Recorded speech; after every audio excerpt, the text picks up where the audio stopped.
So you've committed to a big goal, and rather than feeling inspired or excited, you feel resistance, doubtful, and you're making lots of excuses.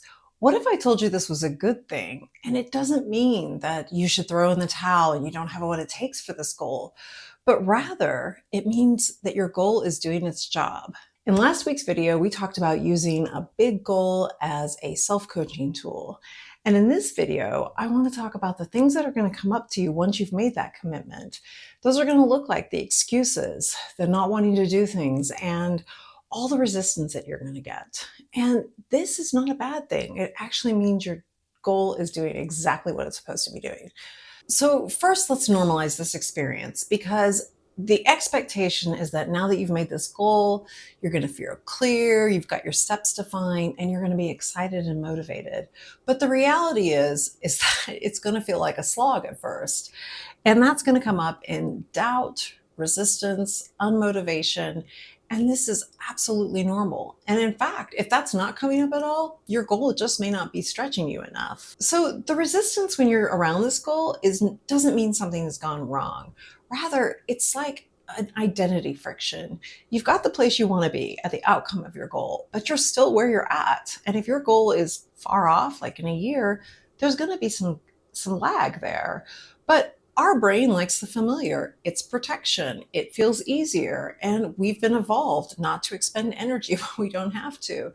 So to then ask your emotional nervous system, your brain to do all these hard things to reach this goal, yeah, it's going to butt up against you. So for instance, when I wanted to have a YouTube channel, this was for me to use as a self-coaching tool, and my brain's like, why would we want to do that? I mean, we want to be competent at what we're doing. Not only does that take less energy, but it's not embarrassing. And everything about a YouTube channel is a potential for embarrassment, especially when you're posting these videos. And there was so much incompetence involved. Everything from how do I use my phone to do this? What equipment do I need? How do I edit? Camera angles, all of it. So it was a big undertaking that my brain, and to this day, still fights with me pretty consistently. What I know though is that this doesn't mean that I'm not capable or that I should change my goal or that I can't do it. Rather, it means that the goal's working. And I understand that my brain is trying to protect me. It is wanting me to take it easy, to do what it wants. And personally, I have found that this kind of self-talk can be particularly loud in midlife. So I think this is partly because we're kind of used to, by age 50 or so, of having some skills that we're reliable and competent and have some acumen with. And our brains are just confused about why we would take this on. It gives us, these big goals give us this kind of beginner energy, and there's a visible effort. I mean, you can really feel it. And it's surrounded by uncertainty, which is another thing, by the way, that none of us tend to really like. Even though I felt fairly competent at the gym, when I tried to start doing pull-ups, I suddenly felt like it was my first day. I didn't know how to hold my arms. Even though I'd done some research, it felt really odd. I didn't feel comfortable. I felt like I was back in high school, like everybody's watching you and laughing. Some of the excuses your brain might be telling you is, I need more time to think about this. I just need a little more time to make sure this is the right goal. The big one that I always get from my brain is that I need to do some more research. So if I just do some more research and watch some more videos on how other people are doing pull-ups, that'll count as doing a pull-up myself, which of course isn't how it works. And sometimes it'll get even negative, like other people have it easier. This is really hard for you. And maybe this just isn't realistic right now. When I started my YouTube video, for instance, I was in the middle of working for a federally funded entity, which was receiving cuts. And so things felt pretty intense at work. And then to, in my free time, take on something that for me was, all new, just didn't seem to make sense. So that's one that my brain tried on me all the time. And that's also what's interesting. I do find by this age that my brain has gotten sophisticated enough that it will like co-opt my own self-coaching language and turn that against me. So for instance, it might say something like, Erin, I really do think self-care in this instance would mean sleeping in and not going to the gym. You're tired. or you really need some downtime after a long day at work with all this uncertainty at work. Why would you introduce more? So it's clever.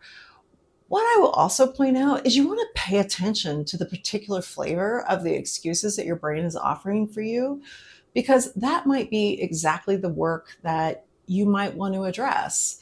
So, for instance, I expected my brain to push back on having to learn new technology or figure out equipment or even make purchases and things that might come up about spending money. I was pretty surprised, though, about how, kind of hateful it could get about how silly I looked on screen or how I was too old or nobody would care. So I recognized in that piece that there was still some self acceptance work that would be helpful to address.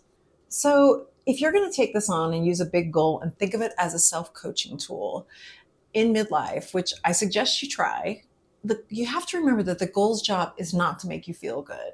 It's not there to provide you with the support and this outcome and this like romantic feeling of always feeling excited and motivated. You might get some of that, and that's a bonus if you do. But rather, if you're truly using this as a way, in a sense of growth, the goal's job is going to surface beliefs, expose some avoidance patterns you might have, and give you something to coach with.